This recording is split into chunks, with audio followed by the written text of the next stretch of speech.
Welcome to the Bak Up Podcast, a show on how technology is changing the way we live and do business. I'm your host, Ioannis Bakayanis. Bak Up is ready to start. Hello. This is episode 10 of the Bak Up Podcast. In this episode, I have the pleasure to host the first and only astrophysicist that I know. He has run all sorts of cool research at the University of Toronto in collaboration with NASA and Caltech. Then, at some point, he decided to switch to a more earthy profession, and he became a data scientist at Royal Bank of Canada. Currently, he leads several machine learning initiatives from the product management standpoint. Ladies and gentlemen, he is Leeav Lipton. Leeav, welcome to the show. Thanks for having me. What a great introduction. Did you like it? I thought I might spice it up since I know you so well. No, it's an accurate description, I'd say. Okay. I'm glad I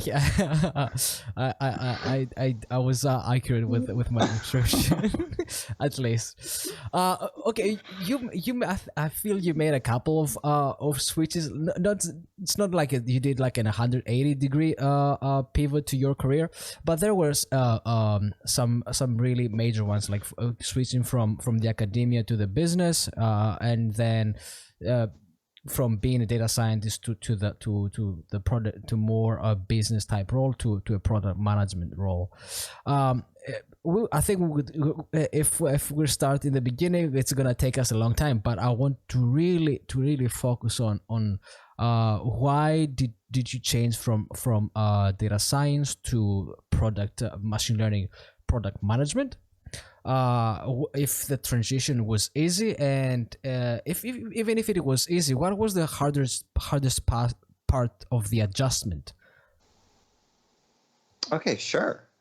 Let's see, where should I begin? I mean, I really think my first interest in the product space was, even still in the world of astrophysics, and generally you think, astronomy, astrophysics, what's the intersection with sort of the product space? And in my case, it was actually quite straightforward in the sense that, I guess my primary project at the time was around creating something that was reusable and scalable, and it really has many of the same similarities to what you see in like an AI product across enterprise. So I think, to go into a couple details, you probably know the Hubble Space Telescope, right?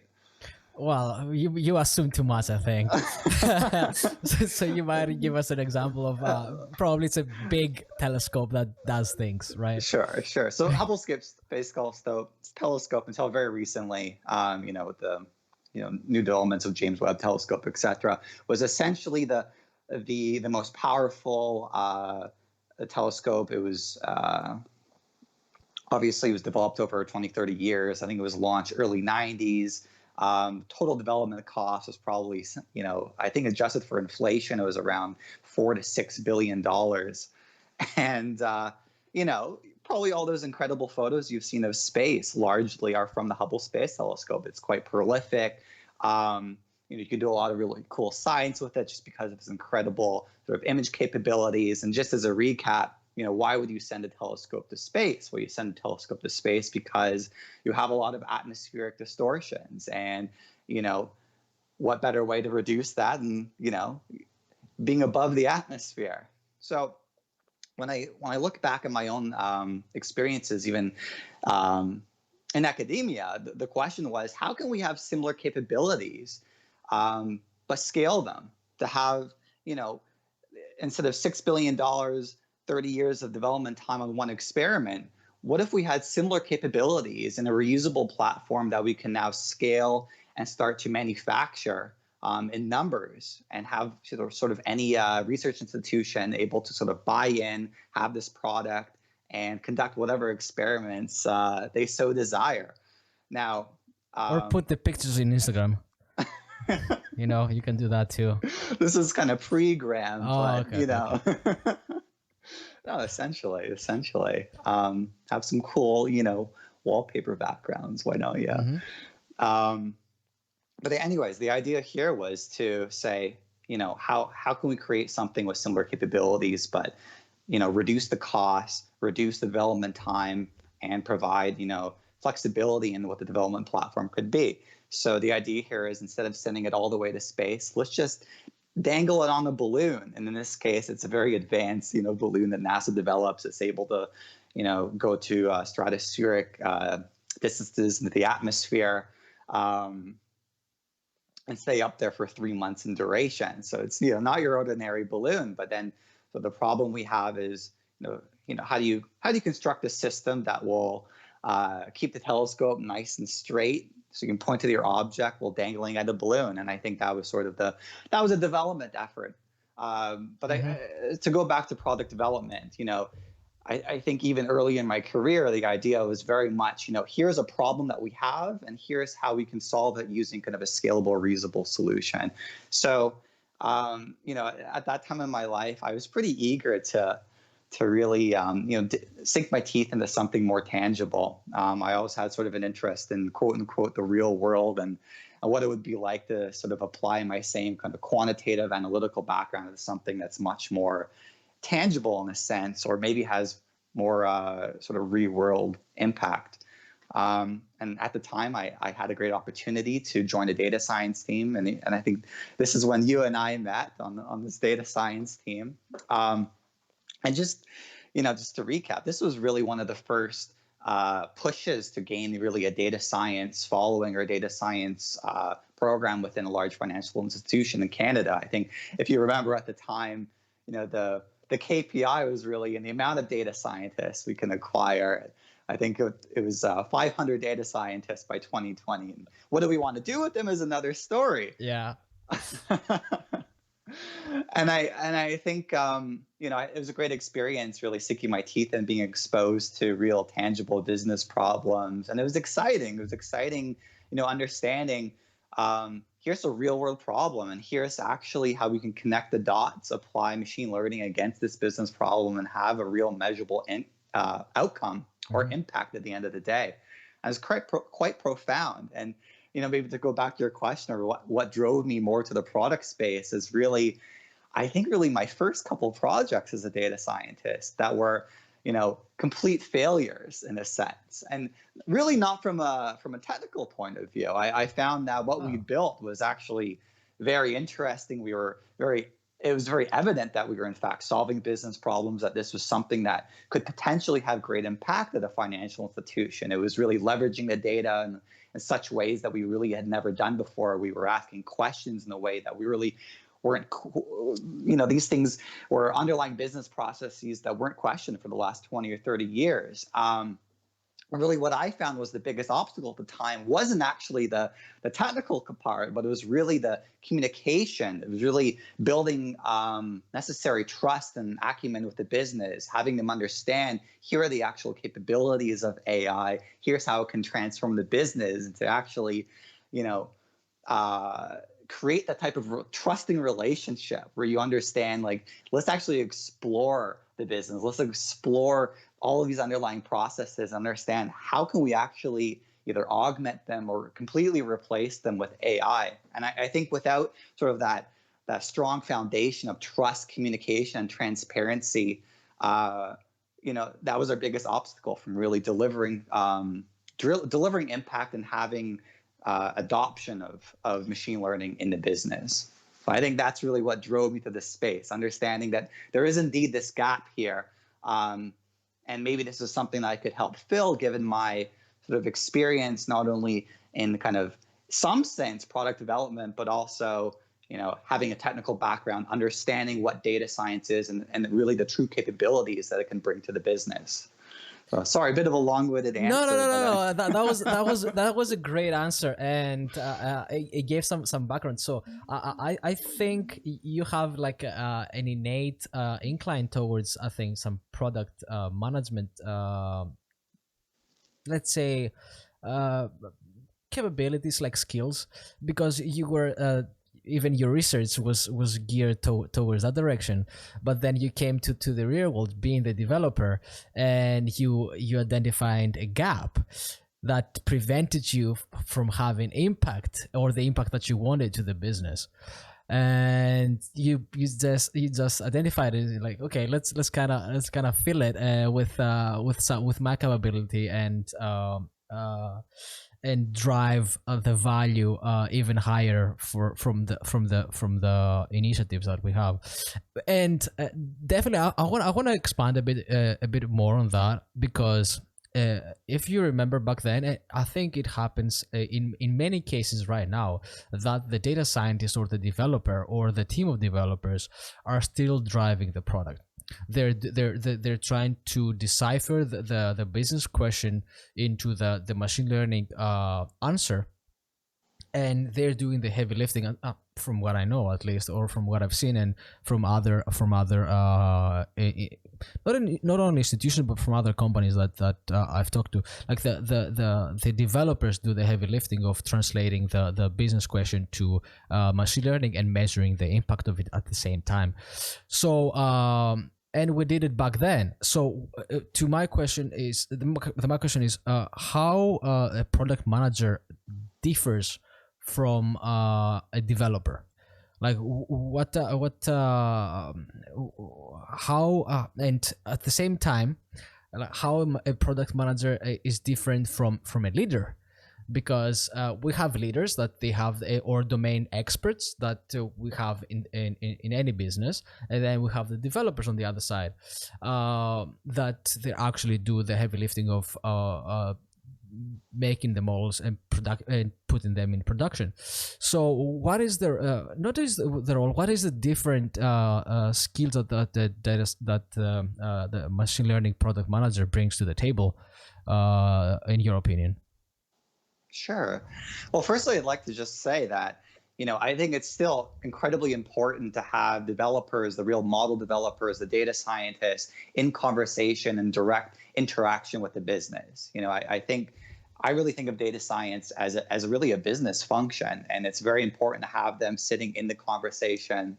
Um, when it comes to sort of a role of responsibility of a data science project manager, product manager, is really, there's a few things there. One is, there needs to be a translator, and it's really an art in how to understand and have the empathy to understand the business problems, have enough domain expertise with respect to the business to be dangerous, but still understand, the technical limitations of data science. So I feel like there's a few different things we can explore here, and I think the first and most important is really the translation component. Really, it all comes down to communication. Maybe just a few experiences is, I think the data scientists can sit in the room, they can understand, ask the right questions, but at the same time, I think there's an element of relationship management. I think in my experience, when we're asking these very complex questions that are really trying to understand the actual underlying, strategy and quantify it in a sense. And I think this really goes back to, the whole topic of how to translate, business problems into really a cost function. I think one of the biggest challenges is really the other way around, really explain to the business in tangible, easy to understand terms exactly, how this AI system is really going to interact with the downstream business process. How can you understand the impact in business terms? How can you understand some of the trade-offs and assumptions, baked into the modeling methodology itself in terms in which the business can grapple with and be able to sort of feel comfortable with. Again, it all comes down to adoption. I think largely the development team of data scientists is more than capable of really asking hard-hitting questions. I feel like there's an innate curiosity really as a requirement for the role of a data scientist, right? That's undeniable. And I think, again, as a product manager, I don't want to separate. I want to facilitate the communication between the business and the data scientist. I want to make sure that both parties are comfortable with one another. Both people are confident that they really are being heard, that their problems are being understood, that their assumptions and trade-offs are being identified from the get-go. And I think sort of applying that methodology and having the right frameworks at place from the very beginning of the conversation, really in the ideation phase, is maybe the most important really part in driving like an end-to-end successful, data science pipeline or project. So yeah, and maybe to summarize, I think it's really communication, providing a framework for translation, and facilitating dialogue, understanding assumptions, trade-offs, key risks, and problems in a way in which both parties will understand and agree to. Yeah, that's an excellent answer, and definitely because I currently I'm in the business. I was in the technology side of the things, and I've met both the domain experts and the people that they are developing and putting models into production, and those two groups speak totally different languages. So, and you're saying that you're there to facilitate that interaction. How are there any tricks to do that? Are there any keys or things that you have to watch out during that Beauty and the Beast dance that exists? Yeah, I think that's certainly some way to put it, but I think it really depends on the stakeholder. I think there's many different types of stakeholders on the business side. So I think there are certain stakeholders that have much greater technical acumen. They're more experienced with systems that are already automated. Maybe there's already a traditional model in place, so they're familiar with the concept of predictive modeling.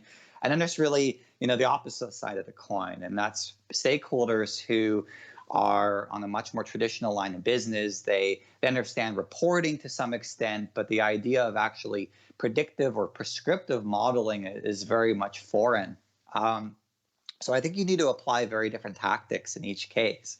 I think in the former, it's really important to, to understand, some historical context. A lot of the time I think, there's almost this perception that data scientists, there's these fancy academics coming into the room and they're applying these almost mythical, techniques.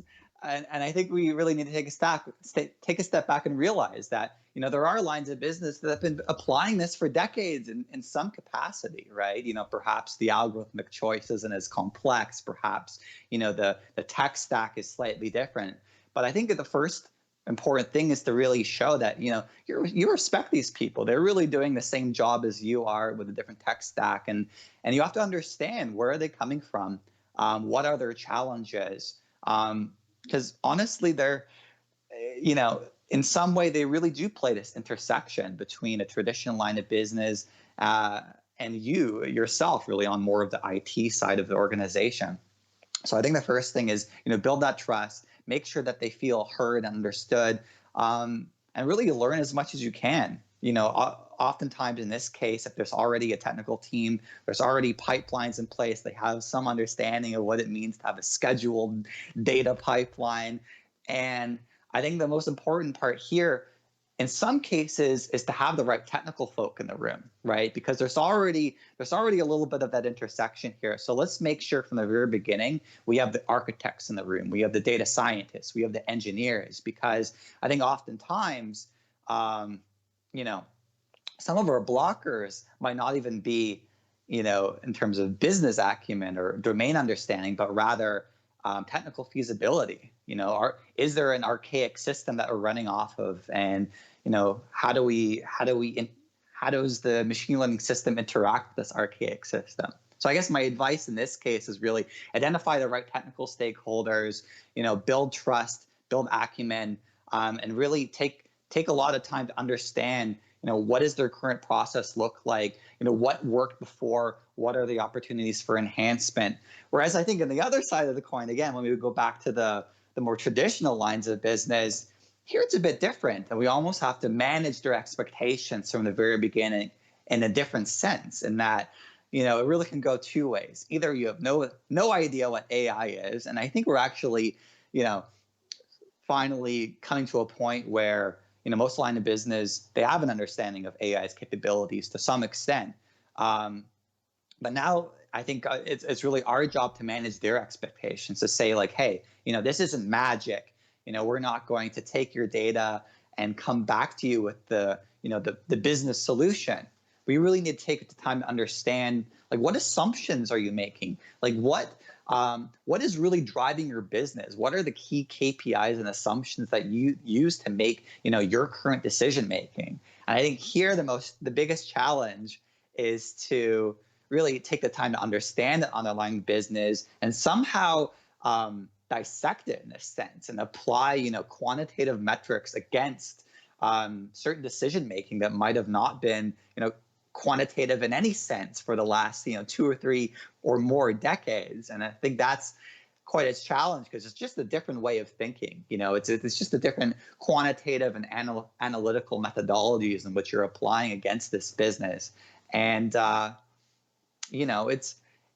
think the most important part in this context is to have a consistent framework, to have, a strategy, have a whiteboard, come up with your vision, your prediction, your opportunities. Here's the inputs, here's the outputs. Like, really spell it out to the team and make sure they're on board and they actually have an understanding of how the data science process is going to work from the very beginning in the ideation conversations. That's an excellent breakdown, and I definitely felt both sides of the spectrum that I've dealt with. There were some technical people that, at least especially from an executive standpoint, there are some executives that they have this at least technical background that they can relate to, or they're more adventurous than the let's say traditional leader. And on the other hand, there are these people that they have been doing the same thing for 40 years and they're not very eager to change, but all of them understand value and understand impact and going forward and what it means to lead a business into success. But at the same time, okay, and both these teams. So one were doing at least some analytics, and they were taking decisions based on some let's say numbers. The others were more of feeling it, and they were doing their own decision making based on people. But both had some structure to it. They knew that what they were doing. And here we come with machine learning solutions that they're kind of uncertain. We don't really know when the solution is going to be achieved. What are the expectations, the limitations, or the blockers, as you said, going down the road. And at the end of the day, we don't even know the performance if we don't put it in the wild and start iterating on top of it. So how do you manage that type of uncertainty with the leaders and collaborators at the end of the day? Yeah, it's a great question, and it's a hard problem. In one sense, I feel like it, in my role, it's almost to evangelize, data science and explain high level. This is really the way in which it works, and a big part of that, again, is to your point, is managing those expectations, right? Saying that data science by design is not a deterministic process. We're going to have a predictive outcome at some point. Our model is going to have a performance by some metric, and by no means do we have any guarantee to the actual performance or robustness at the end of at least the first development cycle. One strategy that I take is I really have to identify this from the very beginning, and I think I'll be honest. I think it's very often that stakeholders are frustrated by this because they're used to more deterministic processes. They're used to, an engineering team building X where the outcome is well defined and guaranteed in a sense, so long as their engineering practices are sort of well done. So here, I think you need to prepare the business from the early on to say that, hey, these results are not guaranteed, but we're going to do our due diligence. Here's all the things that we're employing that will probably, result in an enhanced model, or here's all the assumptions and decisions we're making from the very beginning that will, make us most likely to succeed and have a valuable outcome. I think another thing we need to be cautious of is really having the right stakeholders at the table from the beginning. And I mean a couple things by that. So one is making sure that you have the proper technical talent, involved in the project from the very beginning. I think you and I have experienced this far too many times when, we have this complicated system. There's one or two data scientists involved, but we don't have the necessary, engineering capability to really deliver this end to end. So we need to understand from the very beginning, how can we define the success criteria? How can we make sure that we have the right players at the table to deliver this end to end? And those are really some of the metrics. We can talk more about this later if you'd like, really how to quantify the success metric and make sure that we have kind of buy-in early days. Yeah, and I think this goes back and I think there's a different like discipline, like requirements engineering discipline that exists out there, that how to gather requirements and what are these requirements, and they're still not very how do you call it, they're still in version 0.0. They're not in version 1, a stable version 1.0 yet for machine learning. Yeah, so yes, I think it's so when this conversation comes about requirements, do you tend to gather them beforehand, or you just have some let's say dummy KPIs in the beginning, and then as you go forward change them right, as you learn more? Right. I mean, obviously data science is very much an iterative process, so it is difficult to nail everything down from the get-go. Things do change over time, but I also think it's part of my role to protect the technical team, to make sure that there really aren't constantly changing goalposts as we go along in the development time. I think so often we produce really cool insights for the business along the way, and we want to make sure that we're not deviating from the path, that we have a clear understanding of the outcome.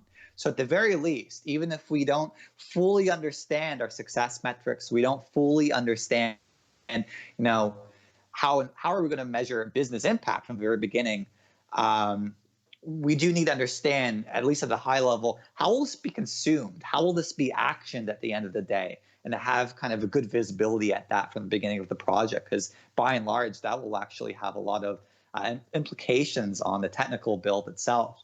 I think to loop back on your last question, there's a couple more elements here. When I like to design a data science plan, I usually design it in sort of a phased or iterative approach from the beginning anyway. So, I think we're all familiar with the typical, AI lifecycle, from ideation to, data exploration, feature engineering, model development, etc. What I like to do is I like to kind of split it up.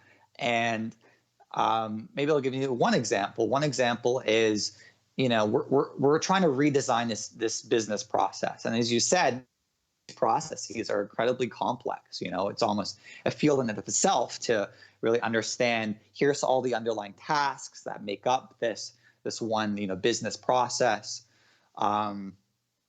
So first, take the time to really understand what that process is, understand all the interconnected parts, understand exactly end to end. If this is actioned, how is it going to tie into the downstream user or the downstream client at which it'll impact. But again, back to iteration. So what I personally do is I really design an MVP. An MVP is something that will take, hopefully the data science team not as long to implement. You can think of it as a POC in a sense, but a lot of the time stakeholders, they don't want a goddamn POC. They want, answers. So to loop back to an example, I think about it in terms of complexity of changing that underlying process. So let's say I have one potential outcome that will have minimum impact or require minimum change to that downstream process, right? That'll be the easiest to implement from a technical perspective, and it'll be the fastest for us to actually deliver impact and deliver something for the business to kind of react to. So I like to design that as kind of phase 0 or phase 1. Here's an MVP. We've identified, here's a model target, here's some underlying data. Let's deliver that model, and let's design kind of a UAT environment that the business can provide feedback. And and then let's take a step back and say from the beginning, like, this is phase 1. And if you want to really understand how this could impact the business and maybe actually change more of the downstream processes, which of course is going to be a lot more expensive, let's first understand, an easy iteration and then kind of work from there. So everything I do in a product space with AI is very much iterative. It's very much a phased approach. Here's phase 1, 2, 3. And usually, as we go out into sort of what our vision was, that's when we're actually really impacting the underlying business strategy. So I think the first iteration, at least typically for me, I want to provide impact, provide something for the business to react to, but I'm not necessarily, banking on a really complex downstream integration. I wanted to ask you about the UAT, which stands for user acceptance test, right? So you define that in the beginning, and does that change at all? What's your user acceptance criteria? For those who don't know, that at the end of any big project or something that has to be delivered, you just do a user acceptance test for the actual users, that they would take the output of that system, or they're going to use that system, if they like it or not. That's basically what it is. So do you just define it beforehand, or does it change throughout the life cycle of the machine learning development process? Yeah, I think people have different opinions on this, and I'd love to hear what you think. But for me personally, sometimes I find it impossible to define from the very beginning. Sometimes I find that there has to be some sort of data exploration phase before we nail down exactly what the model target is. But I think at that point in time, we really do need to nail down the UAT criteria. I think, if we start developing the model, we start working on productionization, I think we need to have at least a somewhat concrete understanding of what the UAT is going to look like. What is the success criteria? How will this be tested by the business? I guess my justification for this is sometimes it takes a little bit of experimentation, exploration for the data scientists to really nail down exactly, here's what the model target is based on feedback from the business. Maybe it'll take, a couple weeks or a month into the actual development phase to finalize that decision point. But I think after that point, if we don't have some sort of structure, some sort of, well-defined criteria, we often see sort of endless shifting of criteria, or shifting of goalposts, which means that, the data scientists will dedicate all the time to build something that is functionally quite good, but it no longer aligns to the business. So at a certain point, we need to have a consensus, and I think this decision isn't just with the technical team, but really alongside the business, to say like, hey, we're about to get in the weeds. We're going to make all of these hard decisions on what data we need to ingest, how we ingest it, how we operationalize the entire flow, and we need to understand that at least the consumption downstream is well understood in order for us to really take off and dedicate resources for this build. I wonder what you think. Obviously, it's a bit of an art. There's always this need to retain some sort of flexibility for the end user. Yeah, my thing is along the line of yours. There's definitely something in the beginning. You have to have an idea of what you're trying to do.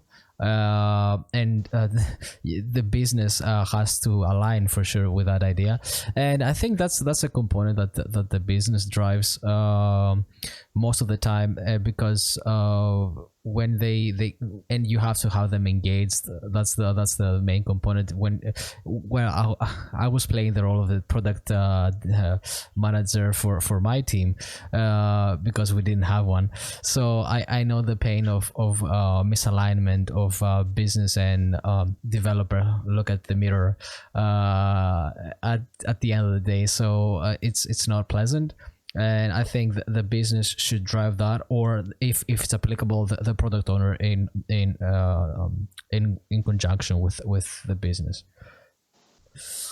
So yeah, I think UATs are very important. I think your approach is definitely a very reasonable one, and the one that I would definitely think I would follow.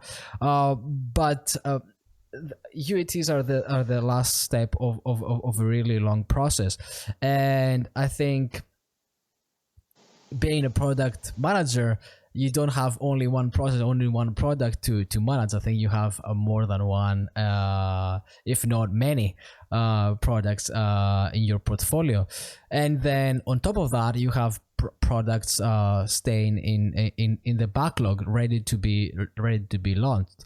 How do you how do you do all the prioritization of current current products that you have?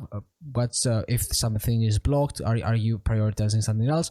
And how you introduce like what's the prioritization looks like when you introduce when you want to introduce a new product in the business?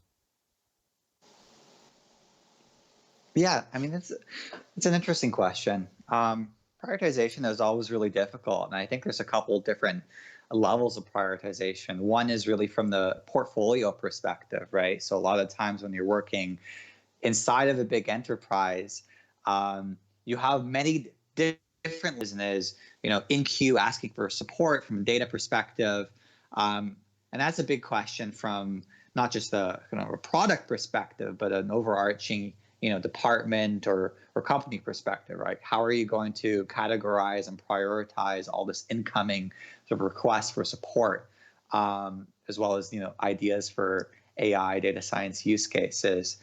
I think there's a few criteria, and again, I think I don't, and we don't have maybe a mature enough criteria around this yet. But one thing is certainly business value. Can we t-shirt size the amount of business value?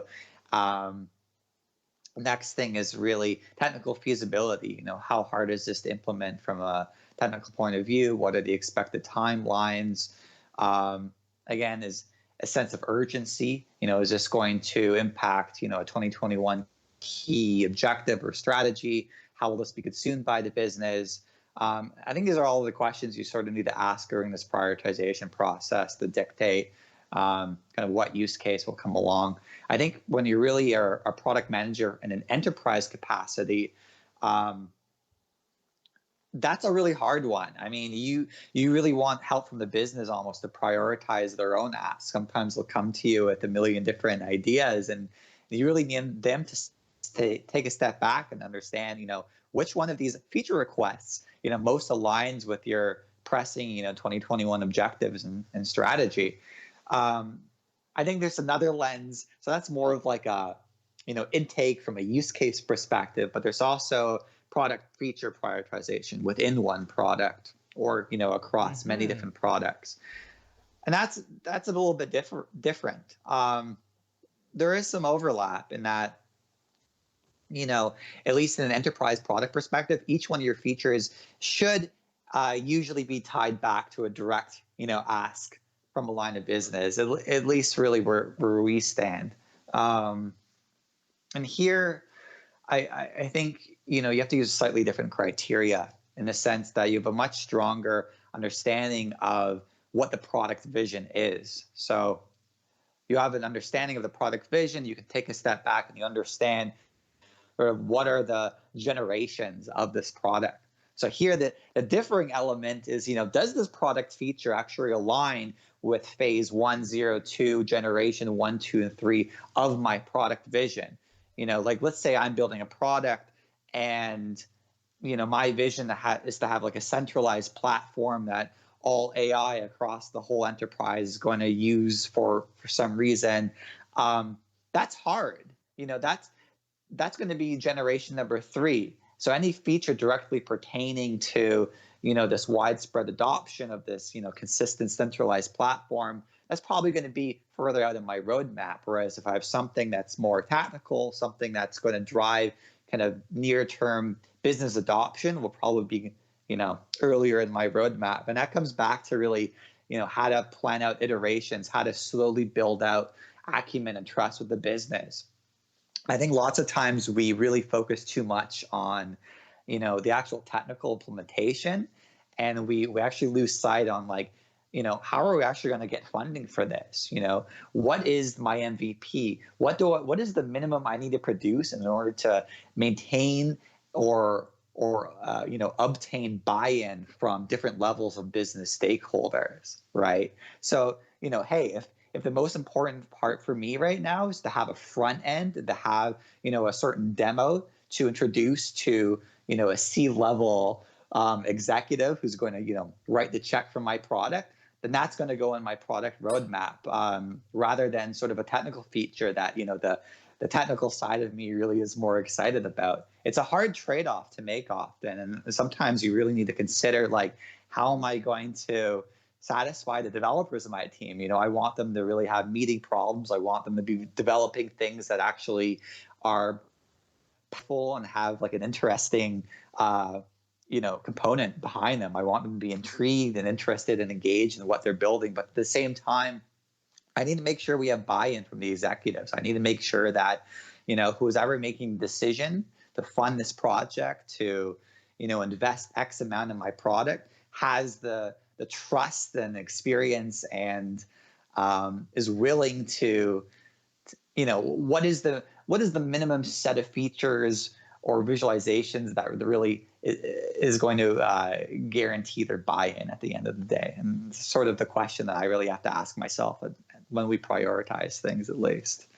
Yeah, and I definitely sense your discomfort around prioritization, and it's not that I think it's so difficult because it has the human element in it, and because different businesses have value different outcomes differently.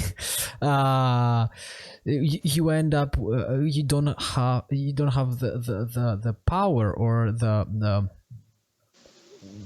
let's say the rules to make it a framework. And in at least in my experience, the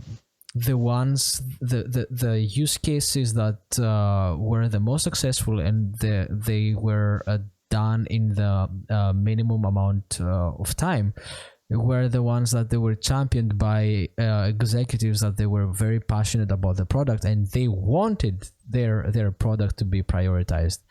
So yes, it's definitely a trade-off between people that they actually want to do the product, the value of the product, and then whatever the technical restrictions and then requirements that and even personnel like FTE restrictions that you might have. So it's a very challenging problem that definitely requires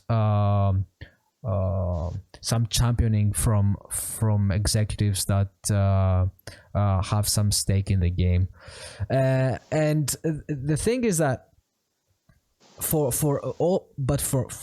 a product management, especially in ML, I definitely think that people that they are they're coming from a technical background are the ones that I would definitely prefer to have them in my team. So to close it out, I want to ask you the question that would you suggest any developers to go into product management? And if you do, what kind of traits do these people should have in order to be successful? Well, you You definitely sensed my nervousness around prioritization, and it is a really complicated problem. You know, how to quantify business value, how to identify who the actual who the customer is. Is it the consumer, the user of the product? Is it, you know, is it the C-level executive really who's going to sign the paycheck? You know, so I mean, to your question, you know, what traits? You need a lot of patience. You need to have compassion and empathy. I think are really it's important to have those key traits really in a product manager. You need to have the patience, you know, to talk to a lot of users or consumers who may not have a good understanding of exactly what it is that they want or exactly how AI can transform the business. I think communication is incredibly important as a skill or a trait. You need to have the ability to not only explain incredibly technical, you know, concepts, explain machine learning to a general or business audience, but it's really the other way around. Have the patience to understand what are the problems from the business and be able to translate that back to a technical audience. And I think that's it's a challenge. It's always a challenge, but it's a real, you know, it's a real skill you develop over time on how to kind of communicate to both audiences. So yeah, I think patience and communication to me are the most important traits that make a good product manager. So you heard the man. If you're a developer and you're patient enough and relatable, you can just put your hand in the button and become a product manager. No, I'm just messing around, but it was a pleasure. Thank you so much, Leeav. We heard so many incredible things, and I think it helped our conversation, helped me so much, and I think our conversation is going to help a lot of people that either they're wondering what machine learning product management is, or people that they want to be product machine learning product managers themselves. I hope whatever advice or insights I could provide are useful to somebody, and I'm more than happy for people to reach out, and I'd love to hear their experiences in the sort of the AI product management space. That's great. I'll have the links in the description below, and thank you so much for helping us back us up.